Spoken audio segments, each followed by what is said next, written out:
It's Sunday, July 18th, 2021. We're at Plume, Colorado. All right, folks, to start things off, we are 2:35 p.m. on the Georgetown Loop Railroad.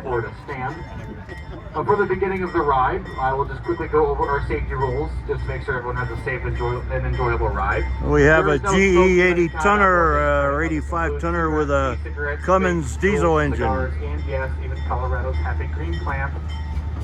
If you're riding an open car today, we ask you do not sit on the sides of the cars or stand on the seats, because the rocking motion of this train. We have a Rio Grande narrow gauge caboose behind us. This is a 3-foot gauge. Used to be the Colorado and Southern Railroad. If you study or drink anything, please use the wastepads system to make the seats of every single train car in the corners and throw nothing from the train. Also, please do not reach out to touch anything along the ride, because we have very narrow clearances along this railroad. We would not want anyone to get snagged. Also, while this train is moving like it is now, please do not pass between these train cars and do not walk on these little ramps connecting the cars together. If you would like to change seats or change your scenery, please do it while the train is stopped, just to keep everyone safe. That's Interstate 70. We're paralleling. We're looking east toward Denver. If you have any questions along your ride, please feel free to ask your train crew. Your brakeman today is Megan, and I'm your conductor, Kaden. So I want everyone to have an enjoyable train ride, and the history lesson starts now. So if you look off to the left side, just by the interstate, you'll be able to see Clear Creek double down to the Georgetown Valley. Now, this is very cold water because it's coming directly from Snowmelt, just off the Continental Divide, just a few miles west of here in Loveland Basin. Clear Creek is our county its name, and Georgetown is the county seat. The creek works its way out of these mountains near Golden and eventually joins the South Platte River down in Denver. The Platte joins the Missouri, and then the Mississippi carries its water all the way to the Gulf of Mexico. So that means that the water you see today, depending on its flow rate, should arrive in the Gulf in around 7 to 10 days. Now, the railroad that you're riding on today is a reconstructed portion of the old Georgetown, Breckenridge, and Leadville Railroad, also known as the G.B.Adele. The first mountain railroad in this area was the Colorado Central, which began in Denver in 1870. It came west following Clear Creek. There's a Rio Grande narrow gauge caboose. Thereafter, the G.B.Adele was formed. The connection, though, come up through the town of Silver Plume, tunnel beneath the Continental Divide, Level Pass, and then drop down into the rich mining towns of Breckenridge and Leadville. However, after only building 5 miles west of Silver Plume to Graymont, the parent company of the G.B.Adele acquired another line that reached Breckenridge and Leadville from a different direction. So there was no longer the need to continue this line, and it was come back to Silver Plume, meaning that the Georgetown, Breckenridge, and Leadville never actually fulfilled its original purpose.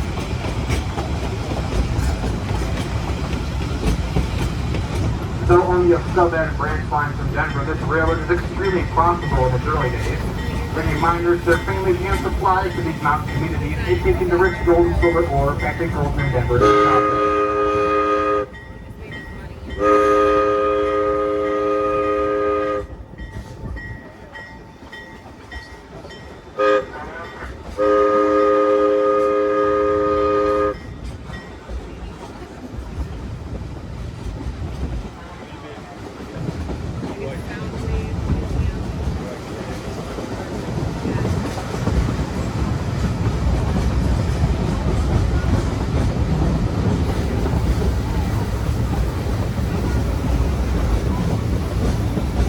Alright folks, as I was saying, this railroad was originally built for the gold and silver industry, and it would take all of that rich ore down to Golden Denver Mills to be processed.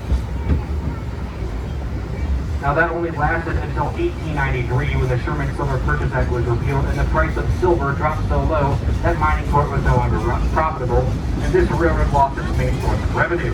So they had to look for another source of revenue in order to mine, and that mineable resource was tourism. So the heavy tourism continued on this railroad until the 1920s. And there was over 7 trains a day bringing people up here to Silver Plume up until that time. And then the lovely automobile became very popular. And in 1927, this railroad has abandoned its tourism. It continued to run a couple of freight trains a week for several more years, but by the late 1930s, even that business was so far that they had to file for abandonment of this railroad. And they had to rip apart all of these rails and bridges all the way down into Golden and sell it for scrap. Now, after everything was torn apart, the U.S. Highway 6 tunnel route was completed in 1951, using a good portion of that railroad grade. So if any of you were ever taking Highway 6 or Clear Creek Canyon, you'll be driving originally where this railroad was, leading down to Golden. In the 1960s, the State Highway Department began planning an interstate highway known as I-70. You can see it off to the left now.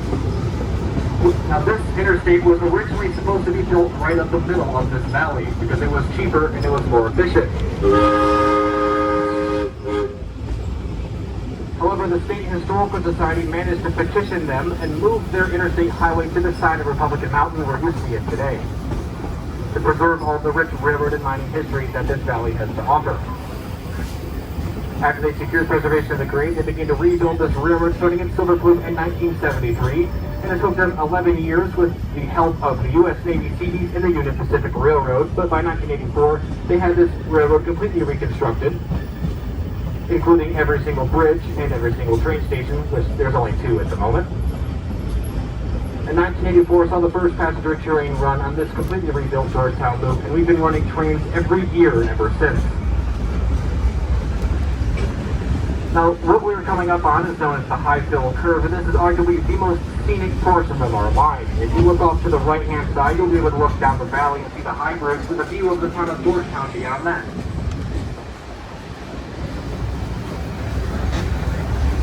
This bowl-shaped area to the left side of the tree is called the ballpark. In the early days, there were no trees in the valley, so obviously a couple of cabins, mine some and firewood.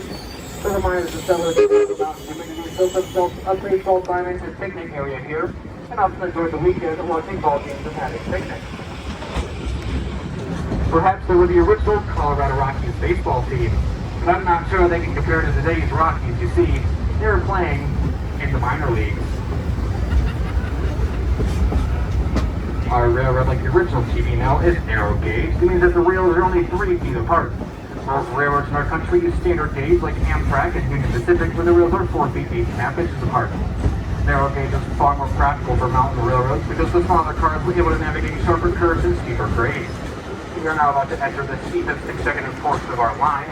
It is known as the ladder track, and this is a descending 4% grade, which means for every 100 feet of forward travel, we jump 4 feet in elevation. The narrow track also meant that the roads that would be narrower, which was good with lakes and terrain, like this field of giant boulders we're about to pass through.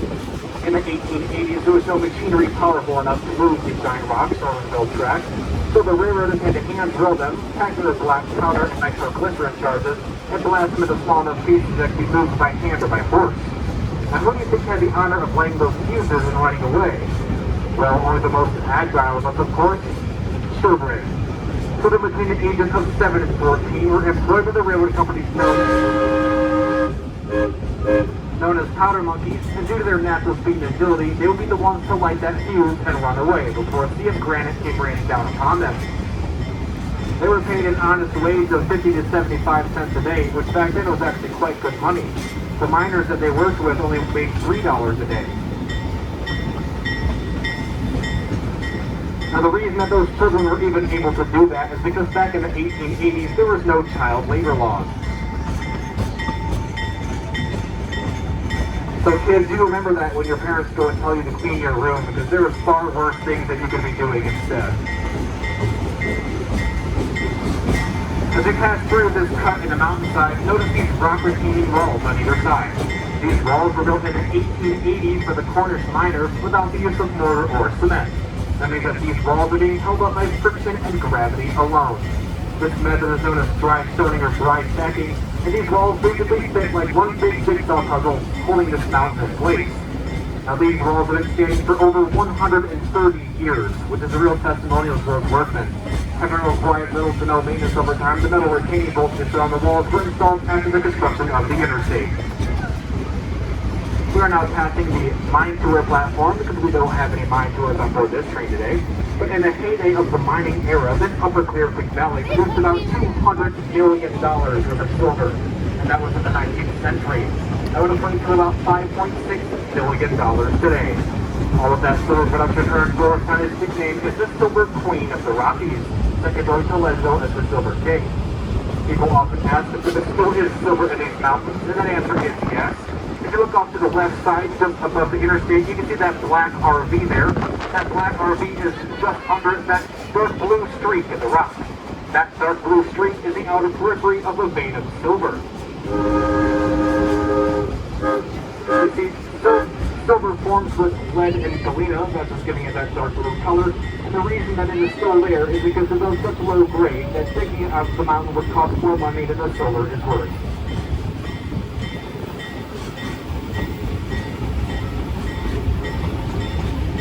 Now in just a moment we'll be pulling into a siding at the location known as the Hall Tunnel. Now the reason that we are pulling into a siding is because we are considered the extra train for the day, and we do have a steam engine barreling straight towards us. Now they are pulling the regular train, and we need to pull off into this side track and get out of their way because they have the priority. Now this location was known as the Hall Tunnel, and it started out to be a transportation tunnel through Leavenworth Mountain so that the ore from the mines in the south side of the mountain could be brought through the tunnel and loaded on here onto the train. The stone line trench we'll be stopping above is the entrance to this Hall Tunnel, and that rusty machine you see sitting above that trench is one of the Ingersoll Rand steam-powered air compressors that powered the jackhammers and helped ventilate the tunnels. Now as they were digging this tunnel, they had the worst of luck as they encountered the richest vein of silver in the entire canyon, causing them to lose interest in digging the tunnel and to mine that silver instead. Now it is unclear even to this day how much silver came out of the Hall Tunnel, but it must have been very profitable, for that mine outlasted the repeal of the Sherman Silver Purchase Act, it outlasted World War I, it outlasted the Great Depression, and it even outlasted the abandonment of this railroad. That mine finally shut its doors in the late 1940s. Now I know you can hear our steam locomotives whistle, however it is not here just yet. It'll probably be another 2 or 3 minutes before it arrives. Now, as you can probably imagine, it'll be arriving off to these set of tracks just to our left because there's nothing else to our right. And this steam engine originally ran in Guatemala and El Salvador. Allow me to talk about it. It is a oil-fired consolidation class steam locomotive, and it has always been an oil burner. It was never converted. It was built by the Baldwin Locomotive Works of Philadelphia, Pennsylvania in May of 1926. So the locomotive you're about to see is 95 years old. Shortly after it was built, it was sent to the International Railways of Central America, where it hauled freight and passenger service throughout the countries of Guatemala and El Salvador. It mainly hauled freight such as bananas and sugarcane throughout those countries, the occasional passenger train, and that was her primary operating life. After that, she came back to the United States in the 70s, where she was put on display in several locations until she ended up in Breckenridge, Colorado. When she was in Breckenridge, the Georgetown Loop took an interest in acquiring this locomotive. And Here's the Rio Grande narrow gauge caboose. Clearly, it's about to be passing us now. So we drug her into our Silver Plume engine house in about 2010 and began a 6-year extensive rework on most of her major components. Until late season of 2016, that engine rolled out of our engine house under her own power for the first time in over 50 years. However, she is not the oldest piece of equipment we do have here. Technically speaking, the oldest piece of equipment we have here at the railroad is attached to us. It is that caboose. That caboose that we have is built in December of 1900 and is 120 years old. The oldest locomotive we have here is an older sister of 111, who you are about to see. The number 40, she is still in our engine house getting worked on at the moment, but she turned 100 years old last year, and we celebrated by throwing a chocolate cake in her firebox and putting party hats on her headlights.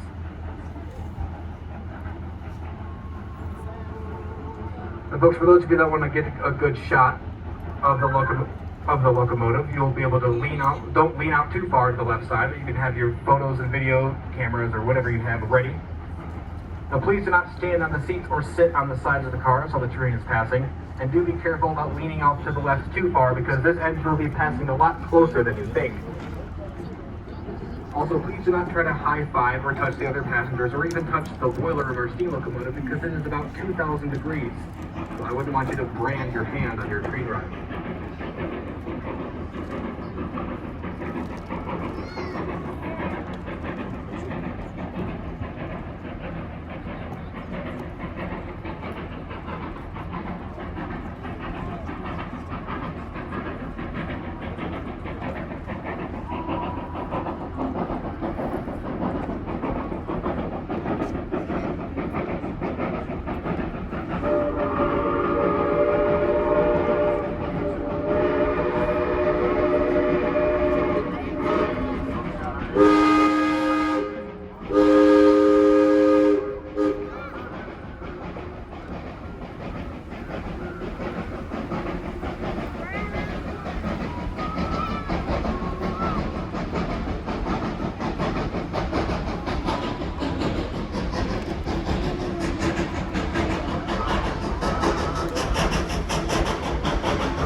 locomotive has passed by, we do have access back onto the main line, so we will continue our train ride. So then we can find a comfortable place to stay or to stand.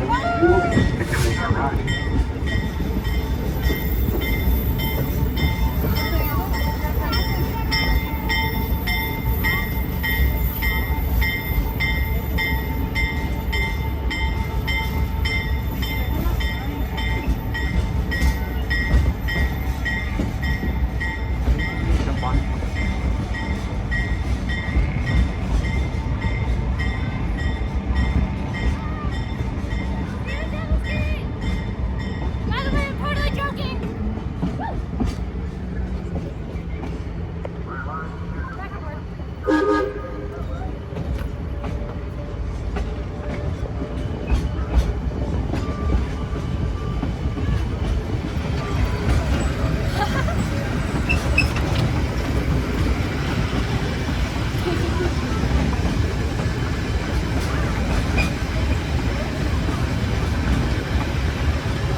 If you look off to the left and downhill side of the train, you'll be able to see the lower tracks of the loop.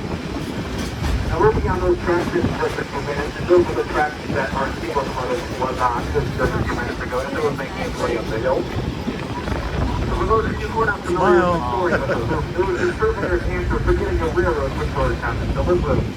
These two towns are only 2 miles apart, but they differ in elevation by over 600 feet. So if the track would have been laid straight up the floor of the valley, the grade would have exceeded 6%, which is far too steep for any normal railroad operation. If you look over to Interstate 70, that's a grade of about 6.5 to 7%. And you can see semi-trucks pulling just one trailer and quite a hard time making up that hill. Now, a maximum load of a trailer like that is roughly 40 tons. Now, one of the train cars that you're sitting in weighs about 15 to 20 tons, and this big green locomotive pulling us right now weighs 80 tons. So can you imagine a 5-car train like this one trying to go up that hill? It definitely wouldn't be able to make the trip. So the surveyors laid out a route that doubled back and looped over itself. This held the grade at about 3.5%, but it increased the distance between these two towns to 4.5 miles by rail. In a moment, we'll be passing a small sign with number 52 on it. No, this is not our speed limit, but it does mean that we are 52 miles by rail. It means that we are 52 miles by rail from Denver's Union Station. However, this railroad no longer makes it all the way down to Denver. Now that whistle signal does mean that we're heading back out on our famous high bridge. So for those of you who are worried about crossing this bridge and have a fear of heights, I do have a suggestion for you. If you look down onto the floor of the car you are sitting in, you are bound to find a small pebble. Pick that pebble up and roll it in between your fingers so that you may feel a little bolder.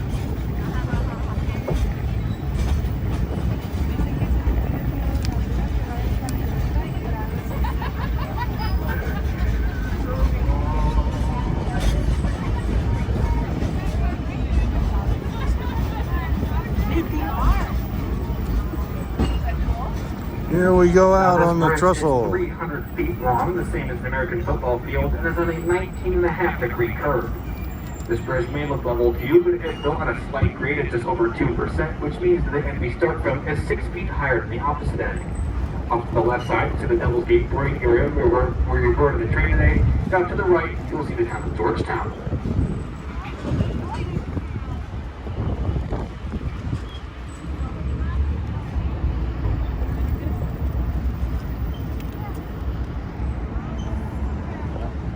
I take that back. We did not board that train station. I just thought that that's what I said. That is where the other people boarded on the other train.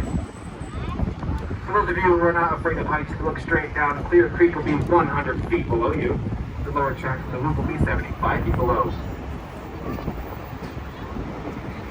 Now this bridge that we are on is not the original bridge. This bridge was rebuilt in the 70s, but there is a funny story about the original bridge of this railroad, and that is that it was first installed backwards. So the gentleman had to completely tear it down and rebuild it, which is a 6-week job in the dead of winter. After that, they got the bridge rebuilt facing the right direction, and then the bridge inspectors came out and condemned it again for improper riveting. Once again, large portions of the bridge had to be taken out and replaced. But as the old saying goes, third time's a charm. They got the bridge facing the right direction, and rivets were properly installed, and the bridge remained without issue until 1939, when this railroad was abandoned, and that bridge was sold for scrap for a whopping $600. Now you want to know how much money they invested having to build the bridge 3 times? Well, that would be $250,000. So they spent $250,000 just to get $650 back. Now I'm sure they weren't too pleased about that major depreciation of their bridge, having to build it 3 times. But it's quite alright, because they will forever be remembered as historical proof that men have not read directions.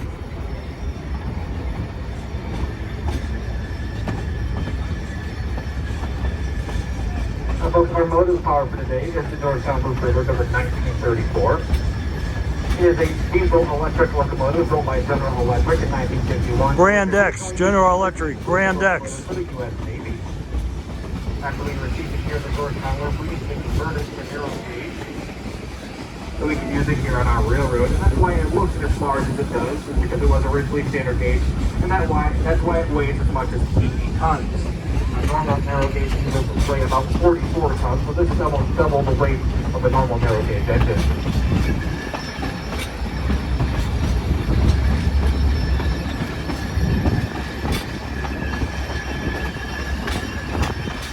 Our short approach goal here, a nationally recognized railroad crossing signal, which consists of 2 long, 1 short, and another long blast, the whistle, or the horn. And I can guarantee you that you've heard this signal before, because whenever you are in the city, if you have that Union Pacific freight train pass by that's a mile long, and you just need to wait 20 minutes for it to go by, they also need to use this signal, because it is a standard railroad crossing signal to indicate that the train has the right of way and will not be stopping. So whenever you are near train tracks, always be sure to stop, look, and listen, because these trains do not intend to stop for you.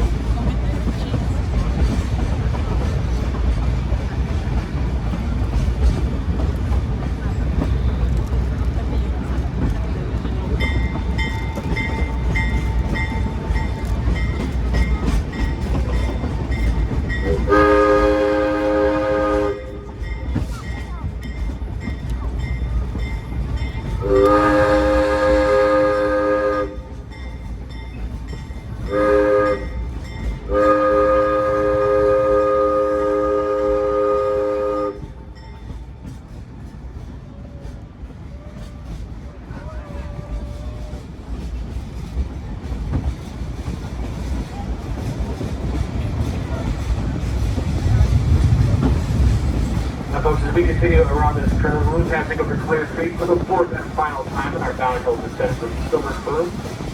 We've come a little over a mile. As the crow flies from the Silver Plume depot, but we've used about 3.5 miles of our track and have dropped 500 feet in elevation to get here. Now, it won't be long now until we arrive at our double gauge train station.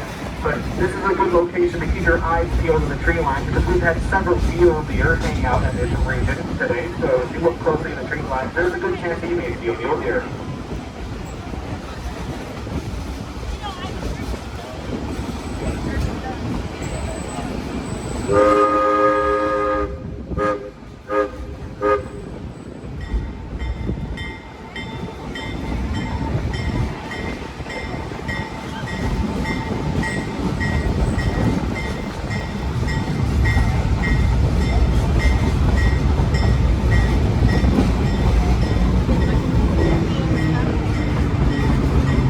That whistle signal you heard does mean that we are approaching the double gauge station, the eastern end of our line.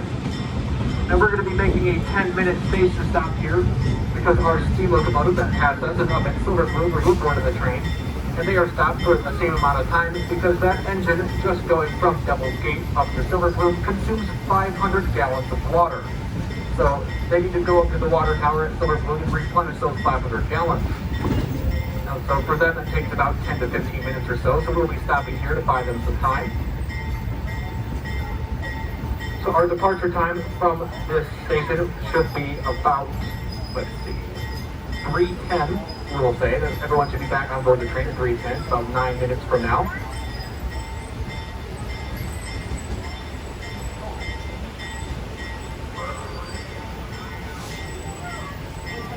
So So about 5 minutes before departure time, please keep your ears open and listening for 4 long blasts on the whistle, because that will mean that it is your time to get back to the train, because we'll be leaving shortly after. I'm sure you wouldn't want to walk 2 miles up the bike path back to your vehicle up at Silver Plume.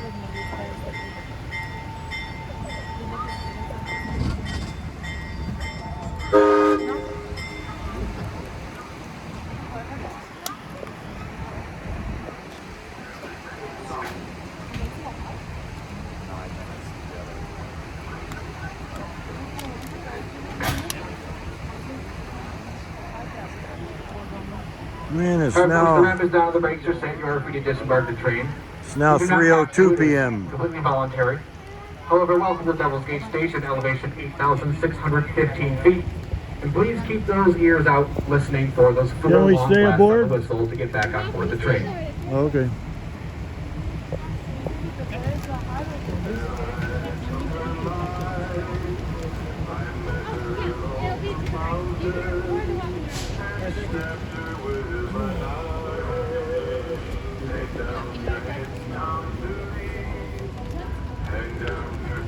Excuse me, miss. There's my EMD cap there.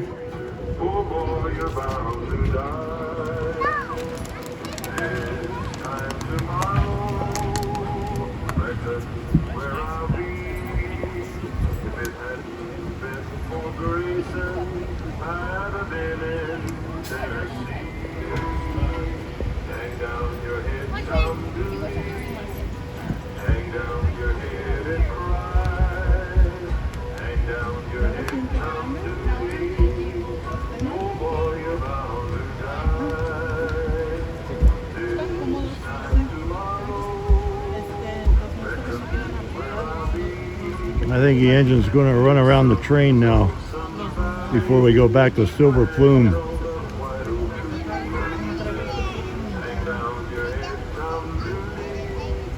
There's the trestle in the distance that we just went over.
It's Clear Creek.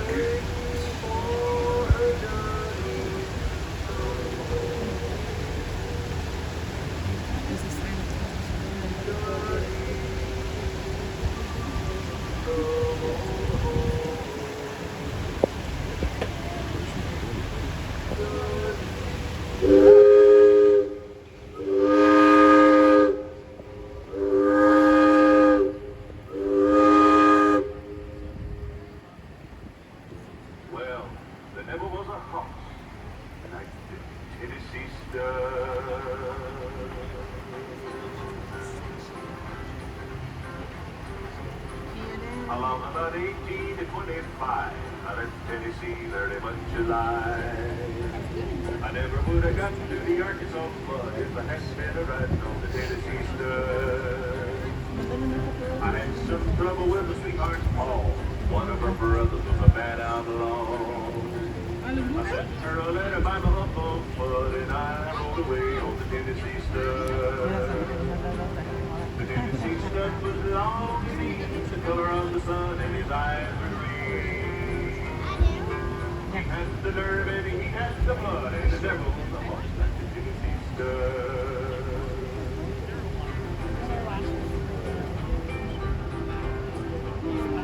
We drifted on down into no man's land, across the river called the Overend. I raced my horse with the Spaniards full till I got to see a skin full of silver and gold. Being a gamble every good victory, we got in a fight on Tennessee. We turned our guns, he fell with a thud, and I got away on Tennessee stud.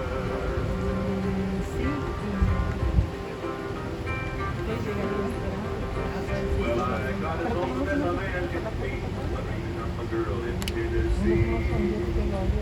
The Tennessee stud, green eyes turned blue, cause he was a digging on a sweetheart too. We looked right on across Arkansas, a whooped her brother and a whooped her Paul. I found that girl with the golden hair, and she was a riding on the Tennessee fair. The Tennessee stud was long and lean, the color of the sun, and his eyes were green. He had the nerve and he had the blood, and the devil was the Tennessee stud.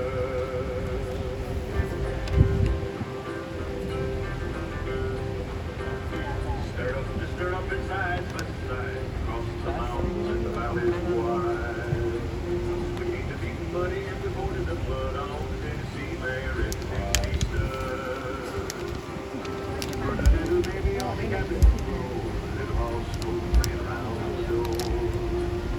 I love the girl with the golden hair and the Tennessee stud of the Tennessee mare. The Tennessee stud was long and the color of the sun and his eyes were green. He had the blood and the devil was the horse like the Tennessee stud.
Well, looks like we're getting ready to highball back to Silver Plume.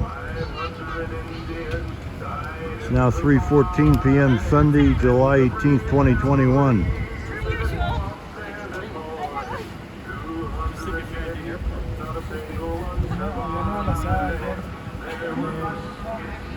Alright folks, we are securing the train for departure. I want to thank everyone for arriving back in a timely manner. So in just a moment, we will continue our train ride, and we can find a comfortable place to sit or a stable standing position. Yeah, it looks like the engine's not going to run around the train. It looks like we're going to back up. It's like we're going to back up from here to back to Silver Plume.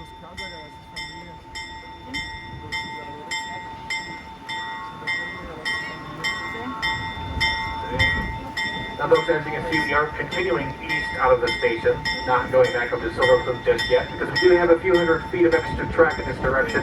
We want to give you a complete ride over our railroad. We also want you to complete the loop that is in the Georgetown loop.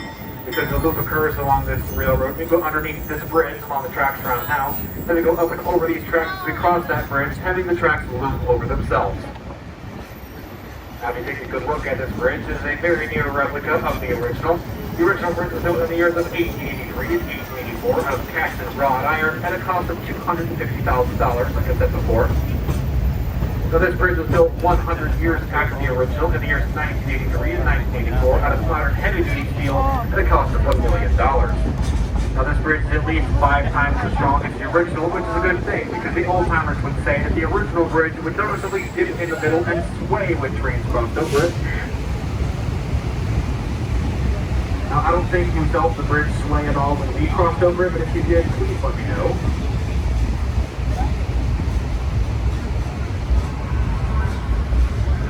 But in just a moment after we hit this straightaway, we'll be arriving at the end of our track and we'll start our uphill ride to Silver Plume. For the rest of the uphill ride, I will turn the microphone off so you can enjoy the natural sights and sounds of the Clear Creek Valley. If you have any questions along the rest of your ride, don't hesitate to ask me. I'll be walking the train. But with that being said, folks, enjoy the rest of your ride over the Georgetown Loop Railroad.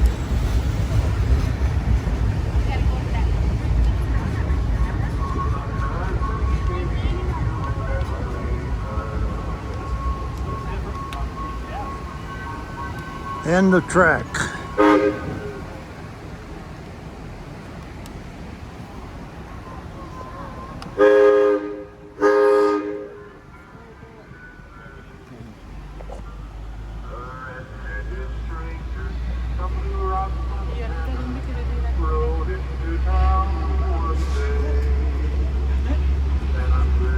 Now we're starting to back up, move to Silver Plume.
Now 3:16 p.m.